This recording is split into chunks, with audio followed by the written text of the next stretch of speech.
अगर भारत में सबसे कॉमन बीमारी की बात की जाए तो वो शायद गैस की प्रॉब्लम होगी, जो शायद हर एक व्यक्ति को होगी। अगर व्यक्ति 30 साल के ऊपर का है तब तो उसे गैस की प्रॉब्लम होनी ही होनी है। हालांकि ये प्रॉब्लम नहीं है, ये तो बस बॉडी का एक नेचुरल प्रोसेस है। इसी गैस के चक्कर में हम तरह तरह की दवाइयाँ खाना शुरू कर देते हैं। हमारे शरीर में दर्द होता रहता है, सांस लेने में दिक्कत भी हो सकती है और सीने में जलन भी होना शुरू हो जाती है। इसीलिए आज इस गैस के बारे में हम ढंग से जान जाएंगे कि हमारे शरीर में, हमारे पेट में ये गैस बनता कैसे है, जिससे आज के बाद आप कभी भी इस विषय में मिसलीड ना हो पाओ। देखिए, गैस हमारे पेट में डिफरेंट सोर्सेज से आते हैं, जिसमें से 3 सोर्स हैं। हमारे सांस के द्वारा, पेट में भोजन का एसिड के मिलने के बाद गैस का बनना, और हमारे लार्ज इंटेस्टाइन में बैक्टीरिया के कारण गैस का बनना। चलिए इनके बारे में हम एक एक करके जानना शुरू करते हैं। देखिए, जब हम मुंह से सांस लेते हैं, खास तौर से जब हम पानी पीते हैं, भोजन करते हैं या जब हम बहुत ज्यादा बोलते हैं, तो हम अपने अंदर गैस को भी इनहेल कर लेते हैं। यह गैस सीधे हमारे भोजन या पानी के साथ हमारे पेट में भी चला जाता है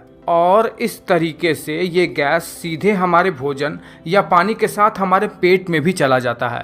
देखिए, गट में बनने वाली गैस मुख्यतः 5 प्रकार की होती है: oxygen, hydrogen, nitrogen, carbon dioxide और मीथेन। नाइट्रोजन और ऑक्सीजन हमारे सांस के जरिए पेट में आते हैं। कार्बन डाइऑक्साइड हमारे पेट में हमारे खून के डिफ्यूजन के थ्रू स्टमक में आ जाते हैं। हाइड्रोजन भोजन और पानी के पाचन से, और मीथेन बैक्टीरिया के हमारे भोजन के साथ क्रिया करने से बनता है। हालांकि और भी कुछ गैसेस हैं, लेकिन वो 1% से भी कम होती हैं, जो कि हमारे गैस में बदबू लाते हैं। Mainly sulphur rich gases. जब भी हम कोई भोजन खाते हैं तो पहले वो हमारे आमाशय में जाता है, जहां पर वो एसिड से मिलकर फूड का ब्रेक डाउन होना शुरू हो जाता है, और जब ये भोजन छोटे छोटे टुकड़ों में टूट जाते हैं, उसी समय स्टमक गैस भी प्रोड्यूस करने लगता है, जो कि डकार के थ्रू हमारे बॉडी से बाहर निकल जाता है। और अगर डकार के थ्रू ये गैस हमारे बॉडी से बाहर नहीं निकल पाता है तो ये भोजन के साथ ही छोटी आंत में पास हो जाता है। पर स्टमक में बनने वाली गैस बहुत ही स्मॉल अमाउंट में होती है। जैसे ही ये फूड हमारे छोटी आंत में पास होता है, छोटी आंत में बाइल जूस और पैनक्रियाटिक जूस इस भोजन के साथ मिलकर इस भोजन को छोटे छोटे यूनिट्स में तोड़ना शुरू कर देते हैं। जैसे प्रोटीन को अमीनो एसिड में, फैट को फैटी एसिड में। लेकिन जब ये कार्बोहाइड्रेट को पचाने का प्रयास करते हैं तो कार्बोहाइड्रेट के कुछ पार्टिकल्स छोटी आंत में पूरी तरीके से पच नहीं पाते हैं। इसीलिए ये रैपिडली फर्मेंटेबल कार्बोहाइड्रेट वाटर के ड्रैग के साथ ही अब बड़ी आंत में चला जाता है, और बड़ी आंत में जाने के साथ ही हमारे गट में गैस बनने का असली प्रोसेस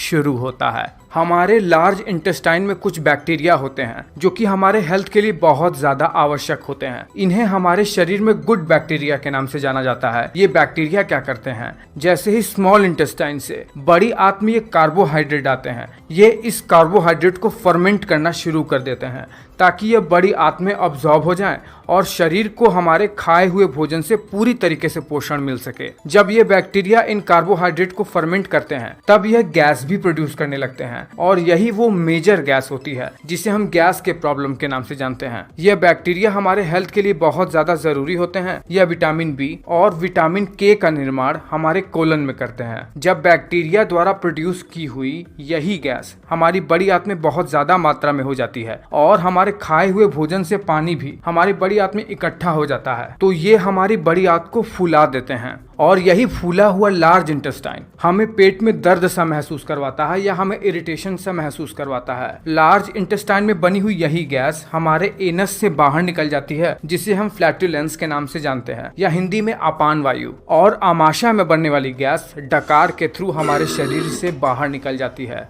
आपको ये वीडियो कैसा लगा है मुझे नीचे कमेंट करके बताइए। अच्छा लगा है तो लाइक जरूर करना।